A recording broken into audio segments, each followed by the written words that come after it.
इसी चाइना ने 1.5-2 महीने पहले जो भारत की पहल थी कि टीआरएफ को आतंकी संगठन घोषित करो, इसी यूनाइटेड नेशन सिक्योरिटी काउंसिल ने उसको शूट डाउन करा था। मतलब आप ये कह रहे हैं कि अमेरिका का नाम का सिंदूर लगाने लगा है आजकल पाकिस्तान, इसलिए चाइना कह रहा है ठीक है बेटा, अब जब जो साथ मिल रहा था बंद। आप बिल्कुल ठीक कह रहे हैं। यूएस ने भी चुप रहा, दोनों चुप हैं। दोनों चुप हैं। देखिए बात ये है ना कि पाकिस्तान चाहते पाकिस्तान पिटता रहे। स्टेल्थ सबमरीन के नाम पर पाकिस्तान नौसेना को बेचा कबाड़।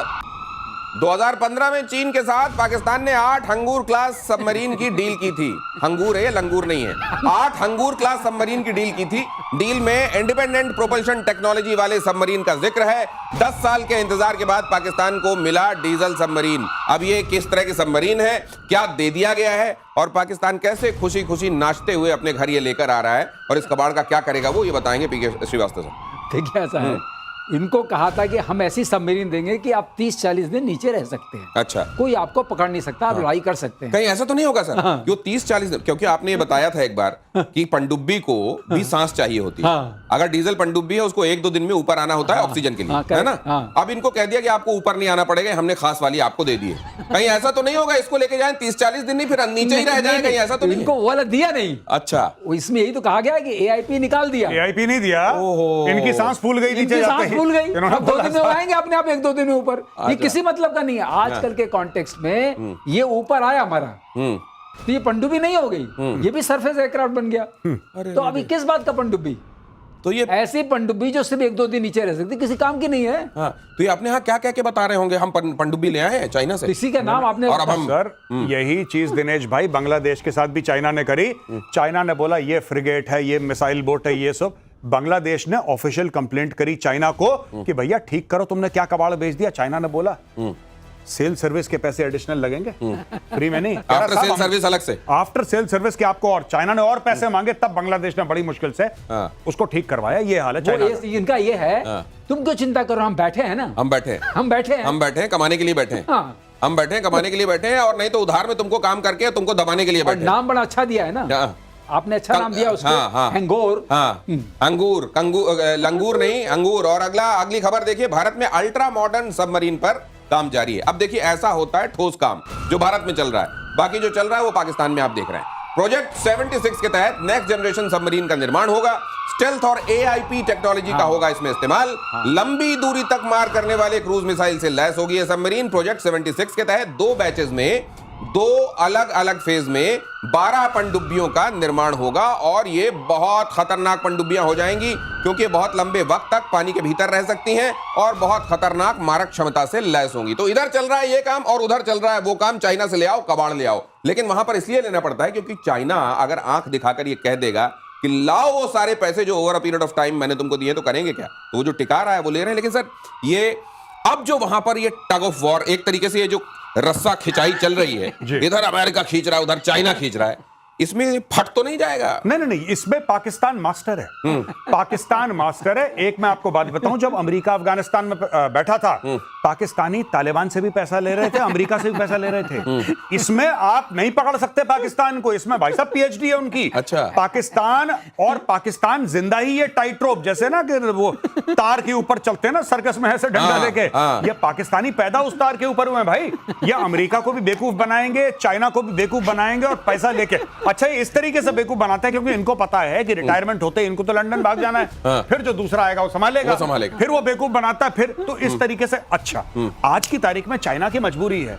इसने क्यों चाइना को धोखा दिया? क्योंकि चाइना 30-35 अरब डॉलर ऑलरेडी सीपैक के लिए डाल चुका है, अपने लोग वहां पे बैठा चुका है। चाइना की मजबूरी है, ग्वादर का एयरपोर्ट और पोर्ट बना चुका है। अब अमेरिकन को लेकर आओ, चाइना क्या करेंगे? हम नहीं, जाओ हम जाते, ऐसा तो नहीं करेगा। उसने तो पैसा डाल दिया है, तो फिर कहेगा अच्छा ठीक है चलो हम कुछ बात करते हैं अमेरिकन से।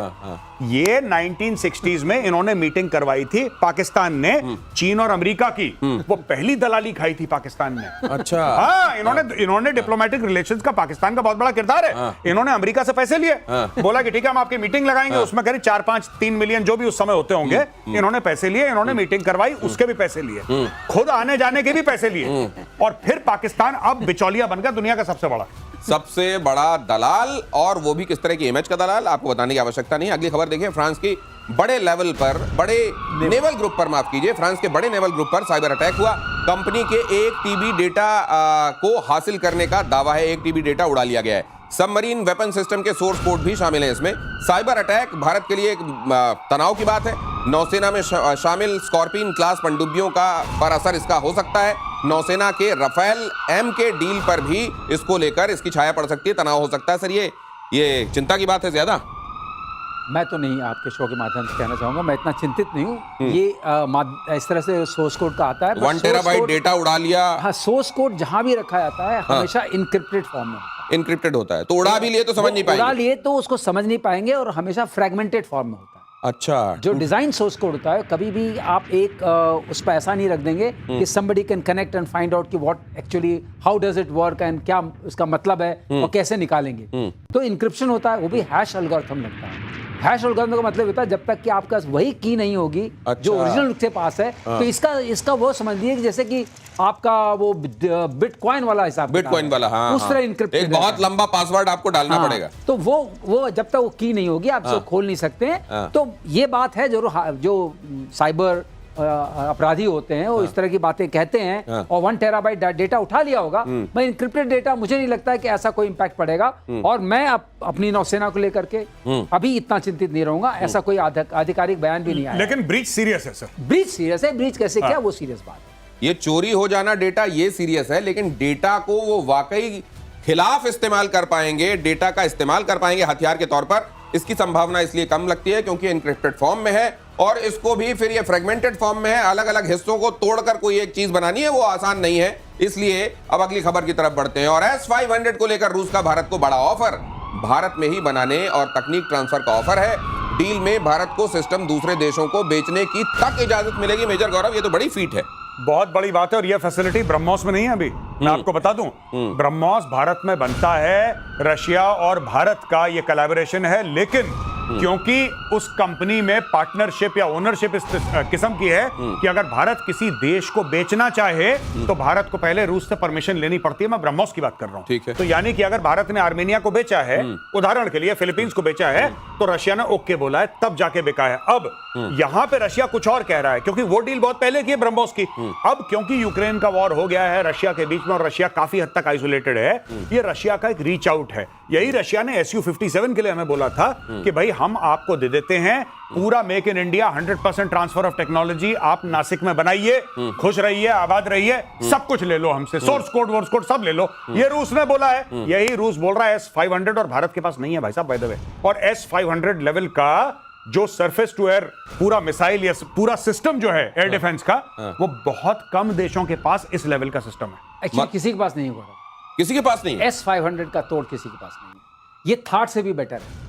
अच्छा। इसका ये कि ये राइट फ्रॉम जो एटमॉस्फेयर है, हाँ। वहां से लेकर के ये बिल्कुल क्लोज इन वेपन्स तक। सर ये J-20 को, J-20, J-35, F-35 को पकड़ लेगा ये। यही तो मुसीबत है। सर आप F-35 कह रहे हैं, ट्रंप वैसे ही गुस्सा है। वो कहना नहीं चाहिए, लेकिन ये वहां तक को पकड़ने की इसके अंदर स्टेल्थ एयरक्राफ्ट के लिए बनाई है। तो ये अपने आप में, जहां तक एयर डिफेंस का सिस्टम का सवाल है और हाइपरसोनिक मिसाइल्स का सवाल है, एक बात मैं कहना चाहूंगा आपके माध्यम से, उसमें रशिया इज सुप्रीमो।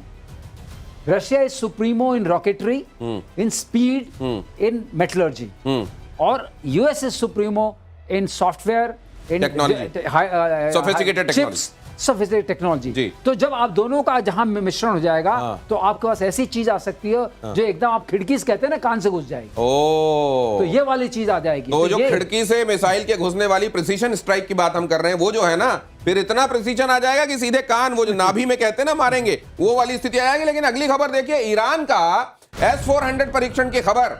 इस्फहान के पास S-400 का ऑपरेशनल टेस्ट किया गया। S-400 की तैनाती से अब ईरानी एयर स्पेस में घुसना आसान नहीं होगा। अब ये S-500 के बाद S-400 की हम बात कर रहे हैं जी। S-400 ईरान के पास आ जाना, उस ईरान के पास आ जाना जो ट्रंप के मारने के लिए क्राउड फंडिंग कर रहा है, चंदे जुटा रहा है, वो जो कह रहा है जब धूप ले रहे होंगे तब मारेंगे ड्रोन से। हाँ। अब मुझे एक बात ये समझ में नहीं आई, ये दिया किसने, क्योंकि ये अभी अभी मिला है। ये था नहीं ईरान के पास S-400, और ईरान के पास अगर S-400 होता तो जो खुला नाच करा है इजराइल और अमेरिका ने तेहरान के आसमानों में या फोर्डो में या इस्फहान में या कहीं और, वो कर नहीं पाते अगर S-400 वहां पे तैनात होता। इसका मतलब है कि पिछले 30 दिनों में कोई गेम हुआ है बॉस। तो पिछले 30 दिनों में गेम हुआ है। क्या टुकड़ों टुकड़ों में ले जाके अलग अलग शिप से असेंबल किया होगा? नहीं, क्या हुआ? आप पूरा का अगर रूस ने दिया है और रूसी देगा और कौन देगा?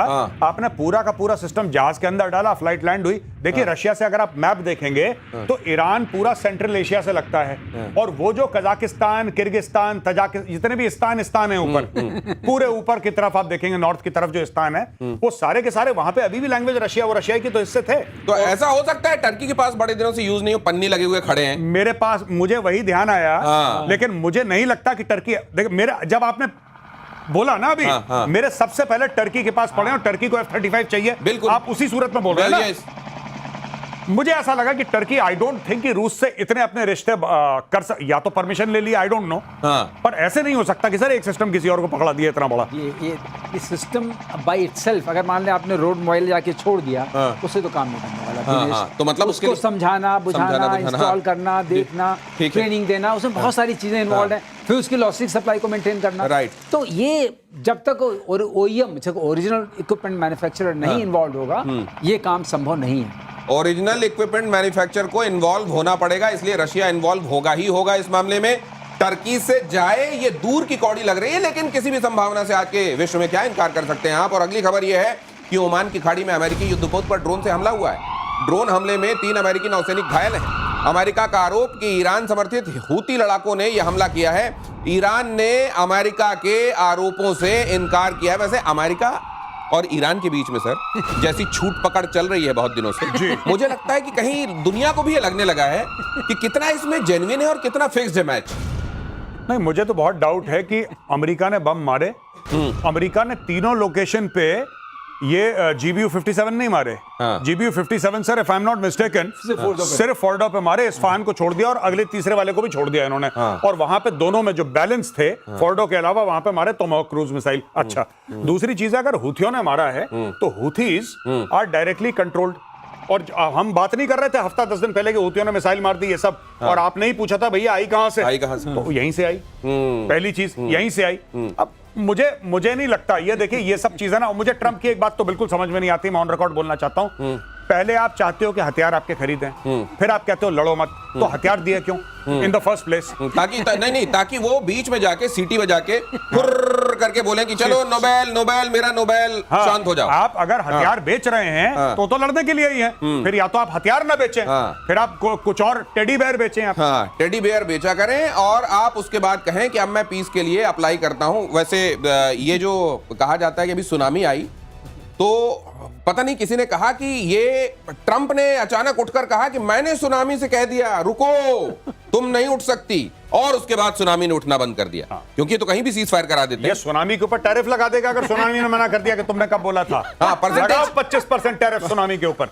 हिम्मत कैसे हुई इसकी? ये सर, ये जो हुतियों ने किया है, ये सीज फायर को एक तरीके से चैलेंज है कि तुम हो ना सीज फायर की सीटी बजाने वाले, लो ये मार दिया, आप बताओ क्या करोगे। अब ये होगा क्या इसका देखिए, हूती को कंट्रोल करने के लिए ईरान को कंट्रोल करना ही पड़ेगा, और ईरान के लिए आप सीज फायर कराए बैठे। ईरान पे आप सीटी बजा चुके हैं, क्योंकि मामला नोबेल पीस प्राइज का है। अब सवाल उठता है कि इस पूरे मामले में पेचीदा सा हो गया है, और लेकिन 3 अमेरिकन घायल हो गए। ये वहां बहुत खतरनाक तरीके से मैसेज जाता है।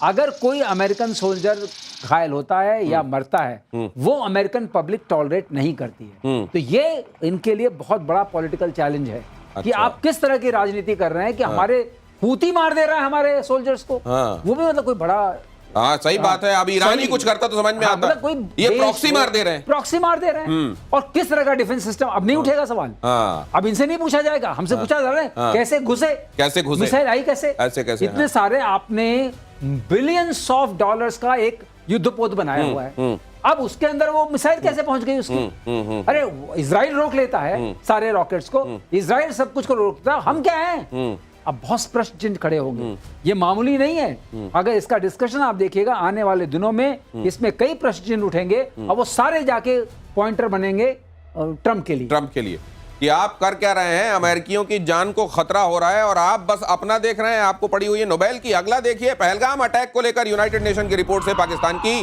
पोल खुली। बैसरन घाटी अटैक में लश्कर तैयबा का हाथ था, यूनाइटेड नेशंस की रिपोर्ट कह रही है। यूनाइटेड नेशन सिक्योरिटी काउंसिल की प्रतिबंध निगरानी टीम की रिपोर्ट, टीआरएफ ने जो जिम्मेदारी ली वो एकदम सही, लश्कर ने टीआरएफ के काम में मदद की थी। सर ये मुझे समझाइए जरा जी। ये यूनाइटेड नेशन सिक्योरिटी काउंसिल की अभी अध्यक्षता जो है जी। वो पाकिस्तान के पास है, हाँ मतलब as as a non permanent member वो जी। कर रहा है।